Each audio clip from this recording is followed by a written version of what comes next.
وركلة الجزاء، مواجهة فردية لا تقبل القسم على 2. باسم مرسي في مواجهة فردية مع عمرو حسام. باسم مرسي والهدف الأول. الهدف الأول لنادي الزمالك عملها على الطريقة الألمانية. ركلة الجزاء على الطريقة الألمانية اللي هو بيحط وش رجله في الكورة مهما كان حارس المرمى. باسم مرسي بيسجل الهدف الأول وهدف التعادل لنادي الزمالك، والهدف ال12 ليه. عنده هدف في سموحة، هدفين في الرجاء، هدف في المصري، هدف في الجونة، هدف في النصر، هدف في امبي، في الاتحاد، في الرجاء، في المصري، في الاسيوطي. وحاجة جميلة قوي، تعادل ايجابي 1-1. شفنا هدفين، شفنا فرص، شفنا محاولات هنا وهنا، شفنا طرد، شفنا اثاره كبيره جدا جدا. على طول مصطفى فتحي بيلعبها حلوه، حماده طلبه، ادي السنده والعرضيه داخل منطقه الجزاء، ضربه الراس والهدف الثاني. الهدف الثاني ابراهيم صلاح. يا سلام يا سلام، هو ده الكلام. العرضيه على 100 والرأسيه 100 والهدف يفرح الزملكاويه. ابراهيم عملها وكلمته قالها واحرز الهدف الثاني لنادي الزمالك. يا سلام، الرد جاء سريعا، الرد جاء سريعا. شوف اللعبه، شوف التمريره، وتقمص دور لاعب ايسر. اللاعب حماده طلبه لاعب بيلعب بالقدم اليمنى، ولكن تقمص دور الظهير الايسر على اعلى ما يكون، وضربه راس اكتر من رائعه عشان يجيب ابراهيم صلاح اول اهدافه هذا الموسم مع نادي الزمالك في الدوري الممتاز. هجمه سريعه للزمالك، ادي بقى الخطير النهارده احمد توفيق، عنده اكتر من دور. انطلاقه باسم من ناحيه الشمال، عرضيه خطيره جدا، ضربه الراس، التالت خالد قمر. اؤمر يا قمر، امرك يمشي.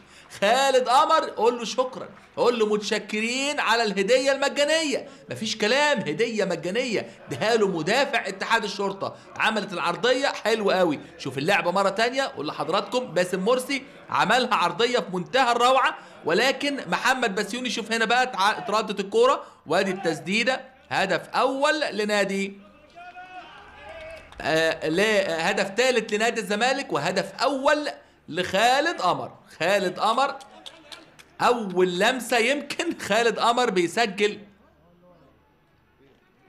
الهدف الثالث لنادي الزمالك. 3-1. 3 نادي الزمالك، 1 لنادي اتحاد الشرطه.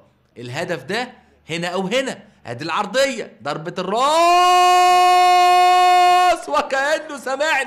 وكأنه سمعني محمد كوفي. يا سلام يا سلام، هو ده الكلام، هو ده الكلام يا كوفي، وهو ده الهدف الرابع لنادي الزمالك. اتعملت حلوة قوي. محمد كوفي اللاعب البوركيني بيسجل هدف اول ليه هذا الموسم مع نادي الزمالك في الدوري الممتاز. ادي العرضيه، وادي الرأسيه، وادي ضربه الراس، واحمد كمال مغطي التسلل.